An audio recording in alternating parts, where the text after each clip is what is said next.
पसमानदा की बात कर रहे हैं मुसलमानों की, तो उन्हें मालूम होना चाहिए कि नासिर और जुनैद भी पसमानदा थे। उन्हें ये नहीं भूलना चाहिए। वो लोग जो मॉब लिंचिंग में मारे जा रहे हैं वो भी पसमानदा हैं जी। कोई धन्ना सेठ नहीं मारा गया है उसके अंदर जी, उसमें पसमानदा लोग ही मारे जा रहे हैं। तो असल चीज़ जो है वो सोचने की ये है कि आप क्या कह रहे हैं। कहीं पे निगाहें, कहीं पे निशाना। तो इस देश के मुसलमान को 12वां खिलाड़ी मत बनाइए क्रिकेट का, उसको बराबर का मौका दीजिए। अभी तो एक भी मुसलमान नहीं है पार्लियामेंट में, नहीं है जी। सोचने वाली बात है ना। मुख्तार अब्बास नकवी अकेले इकलौते वजीर बचे थे, उन्हें भी निकाल दिया कि वो 66 के टिकट दिला देगा। 66 टिकट तो मुसलमानों को कोई भी नहीं देता पार्टी।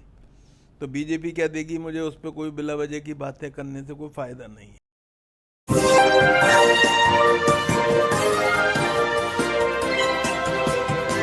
दुनिया भर के मुसलमानों को लेकर के तो चर्चा है, देश के मुसलमानों को लेकर के भी चर्चा जो है। खासतौर पर अमेरिकी दौरे में जब हमारे देश के प्रधानमंत्री श्री नरेंद्र मोदी जी गए तो उसका जिक्र हुआ, जहां साफ तौर पर उन्होंने ये कहा कि देश के मुसलमानों के साथ देश में किसी तरीके का कोई भेदभाव नहीं है। नहीं, देखिए, वो जो कुछ हुआ वाइट हाउस के अंदर, वो एक भारतीय के रूप में मेरे लिए बहुत तकलीफ देह है।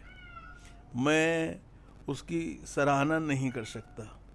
नहीं, ऐसा मौका आना ही नहीं चाहिए कि हमारे मुल्क के बारे में कोई इस तरह के सवालात करे। इस बात की कोशिश करनी चाहिए। वज़ीर आज़म ने वही जवाब दिया जो उन्हें देना चाहिए था। मैं उनसे आप ये समझें कि वो ये कहेंगे कि हाँ नहीं बहुत वो हो रहा है, ज़ाहिर बात है वो नहीं कहेंगे।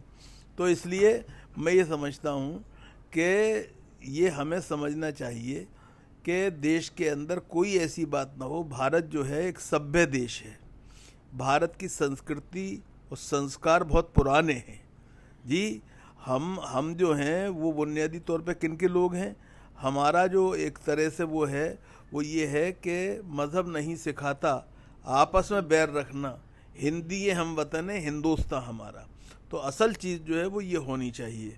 इसके लिए हमें कोशिश करनी चाहिए।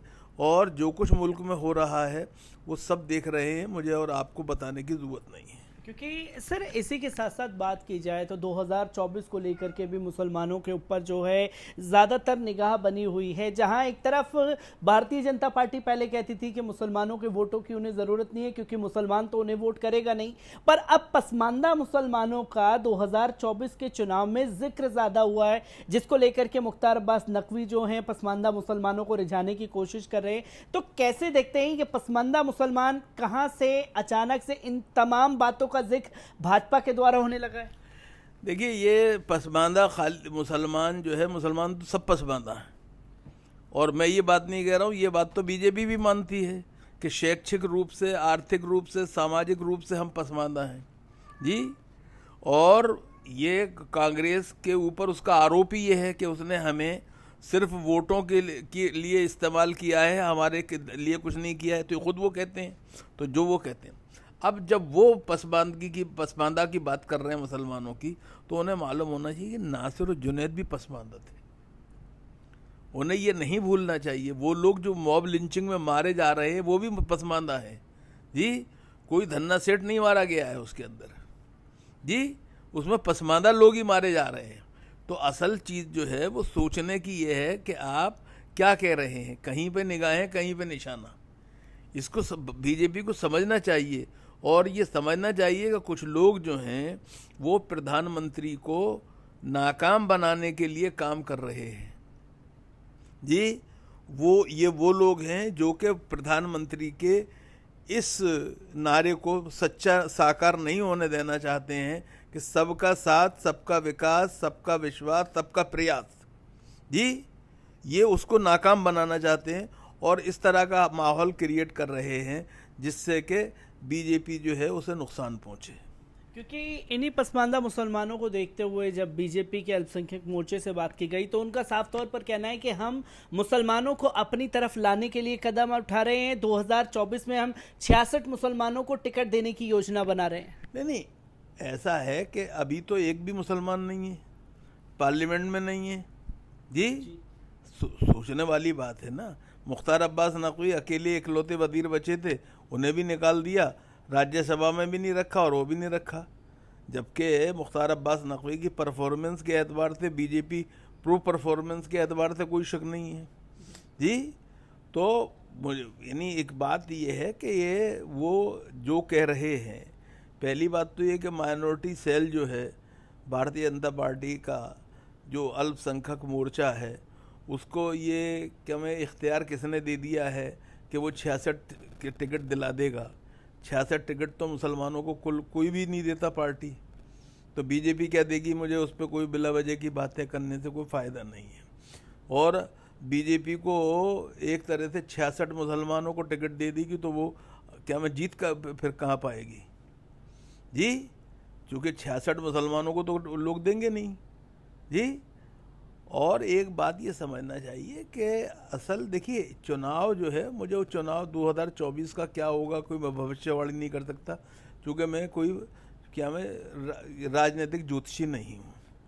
लेकिन एक बात मैं ज़रूर कहूँगा कि जमहूरियत में हर इलेक्शन जो है वो एक जमहूरियत का लोकतंत्र लोकशाही का जश्न होता है, हमें उसका ख्याल रखना चाहिए और उसमें अपनी पूरी भूमिका निभानी चाहिए।